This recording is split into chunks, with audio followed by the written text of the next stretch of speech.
In this video, I will show you how to delete account on PhotoRoom.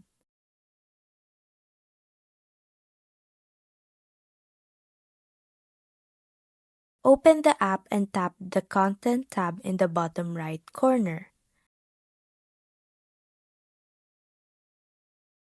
Then, hit the icon at the top left.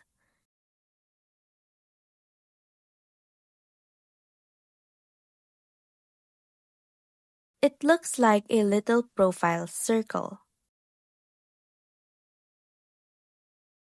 Next, select Manage Account. Scroll all the way down and you will see the option to delete account. Tap that. A confirmation pop-up will appear. Go ahead and click Delete Account.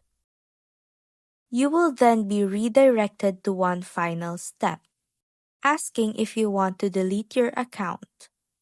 Just click Yes and then Submit.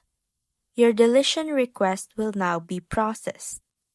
That's how to delete account on PhotoRoom.